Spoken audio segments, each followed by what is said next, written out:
Terraria. I know it, you know it, your grandma knows it, even your dog has heard it time and time again. You know, I don't think people really understand just how massive this game is. I mean, top 10 in the world is no laughing matter. Hey, so a little tangent here. Supposedly Terraria was demoted from the top 10 by the games Skyrim and The Witcher 3 this year. I say supposedly because, the only information that can be found is how many were sold as of May of 2022. Top 10 or not, it's still no secret that this game is universally praised on many accounts. And for good reason too. The gameplay, the art, the boulders, the grinding, the wyvern attacking while you're fighting the destroyer, instantly knocking into his head and eviscerating you in whatever gaming apparatus you're currently holding in your hand. Now, if you couldn't tell by my mere meltdown not but a few seconds ago, this game has some really annoying stuff in it. That's actually what we're going to be talking about today. As a matter of fact, this might be my favorite game, and it is a masterclass in progression, and it has one of the most fun dev teams you'll ever see, but I'm a buzzkill, a party pooper. I am Brie Larson's long-lost son. But most of all, I'm gonna catch you boy to this video!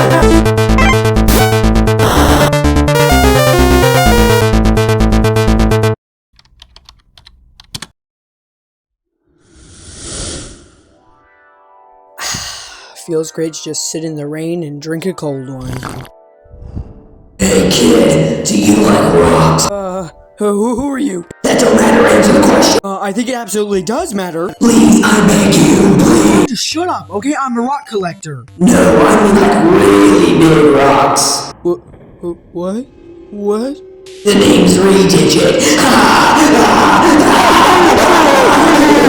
So cool.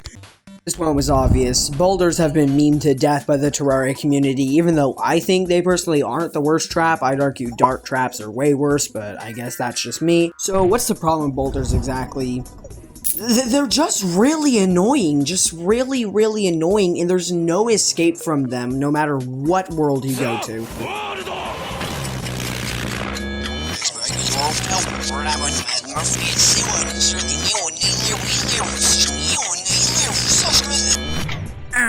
What about the no trap sheet? Oh, you want to know about that, do you? You fell for Red's tricks, you dumb idiot. Okay, I'm sorry I called you a dumb idiot. How about we just sit down and I'll show you the terrors of the no trap seed. Then you'll see what I'm talking about. Okay, I'm sorry that this is the best picture quality we have, but it'll get the job done. Grab you some popcorn, but like some really quick popcorn that you can finish in like 10 seconds, because this clip ain't very long.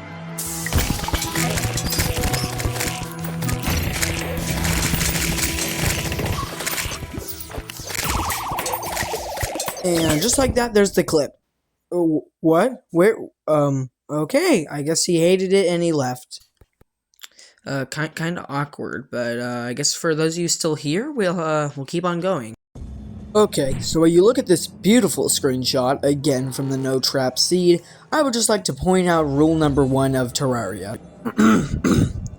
Never think red is done with boulders. I wasn't kidding whenever I said that there was no safe space. Don't think about going to any other secret seeds either. Oh, Celebration Mark 10 sounds fun. Well, maybe we should go there because it's for like an anniversary. It'll be so nice. But no, because what Red loves most is boulders. If he could marry a boulder, he would. So what did he put in that seed? Boulders. Except my glove light. Ah, that's better. This isn't your average everyday darkness. This is advanced darkness. Only someone as demonic, sinister, evil, malicious, satanic, demoniacal, fiendish as Red could come up with a bouncy boulder. You know what? Let's take a break from all of this chaos and just watch some of our favorite shows. Why don't we? You know? Well, welcome back to TV Time. Oh boy, I can't wait to see what's on today. Oh, Looney Tunes? Well, it was never my favorite, but I do like it whenever all the characters bounce around on the walls after being hit. So you know what? I'm up for a watch. Maybe it'll be fun. Oh, who's this glow? Oh my god! Oh, please! Oh, no! Oh, what is that thing? Oh, it's disgusting! Well, it bounced around like a Looney Tunes character. Well, I guess if you can't escape them, then you have to learn to fight them. Best thing that I can think to do before you fight them is to make sure that you're resilient. Go get some more hearts, you know?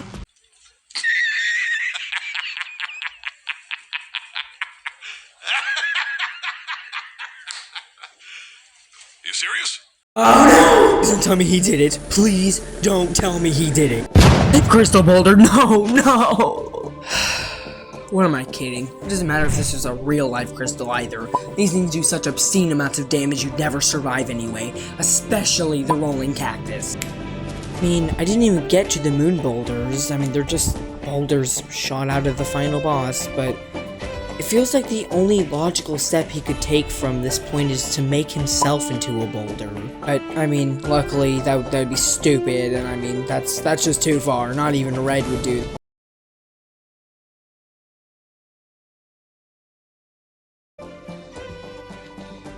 Well, I'm still here. Don't forget about Boulder Rain. Oh my god. Okay, let's just be honest for a second. This boss had the impact of a wet sock hitting a wall. All it did was leave a little wet spot there that quickly dried up. Really think about it. When was the last time you actually thought that you needed to fight this boss? I don't need it. I don't need it. I don't need it. I don't need it.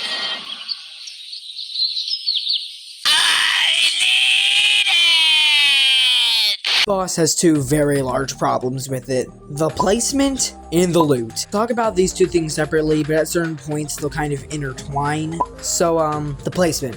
What's wrong with it? For those of you who don't know, this boss was added in the 1.4.3 update, meaning it's fairly recent. And because this boss is recent, it means that they had to recently cram it into progression at some point. They chose free hard mode, which is actually a pretty good choice to not make it just another hard mode boss.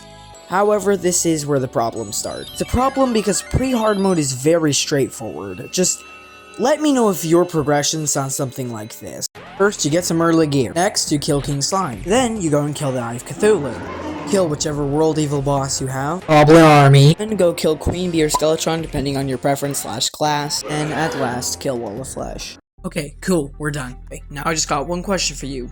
Where do you put another boss? The progression of pre-hard mode is already so clear and laid out for you, it's kind of a hard question. Some people say you should fight it after your evil boss, some people say you should fight it after Skeletron or Queen Bee, some people even say you should fight it right before Wall of Flesh. One seems to be able to figure out where to put this boss. And what does that tell you about this boss? It tells you that it really doesn't matter. Every boss in pre-hard mode, aside from every King Slime, unless you want to choose the Eater of Worlds, has a clear use. They feel necessary and worth your time. Deerclops, however, does not. Think about it like this.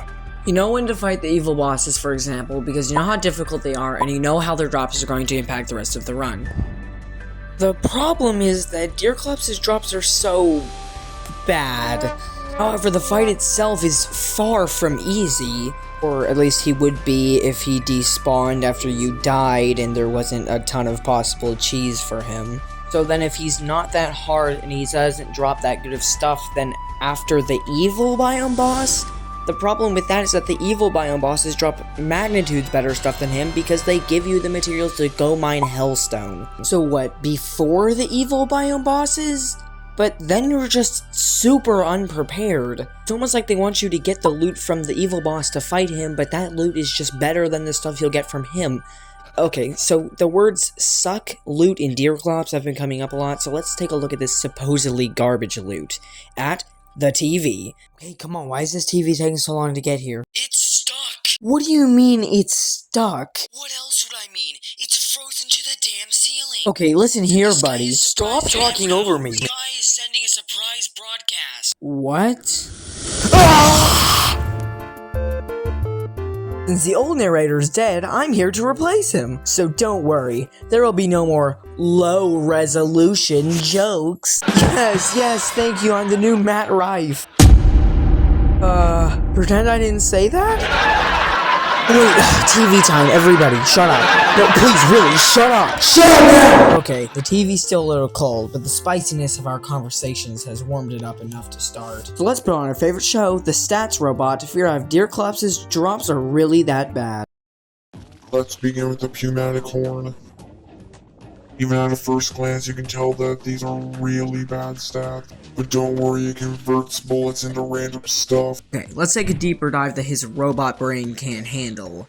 Okay, very weak knockback. It does have fast firing time, but that whole damage up there, an average of 20, is terrible. Let's see, tooltip. Converts bullets into random stuff. Okay.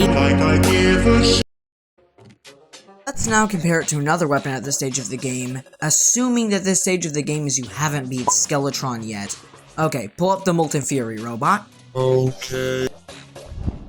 Okay, upon first glance, this might look better, but not like that much better, until you realize that this thing doesn't have insane bullet drop, especially if you use it with something like Hellfire arrows, which the Pneumatic Horn can't use because it converts all of its ammo into random junk and has insane bullet drop. Okay, how about we look at another one? Lucy the Axe. Now, initially, this doesn't seem like that bad of a drop, and admittedly, back in 1.4.3, it actually wasn't being a pretty powerful axe. But in 1.4.4, they added the Axe of Regrowth, which can not only be obtained way earlier in the game, but is just so much better. On top of that, an axe dropping from a boss, sorry Plantera, is just really bad, because getting an axe upgrade isn't required at all. You can just use your copper axe for the whole game, and many people do. Okay, quick speed round, because I don't want to explain these two items, because I think I've already made my point. This thing, it's a sentry, pass, and then the weather pane, which is actually an interesting case. Some people say you could swap it off from your primary to get more damage. However, I've tested this myself, and either the DPS was exactly the same, basically, or it was actually less because you're swapping off of your primary, wasting time. So yeah, all it has going for it is that it's an okay pun. That's kind of all for this chapter, though. I mean, this one kind of leads into the next one pretty well, but in terms of talking about Deerclops, there's not really much to say. Oh my god, wait, the shadow. That's me and the ssergorp-non. That's not real, isn't it?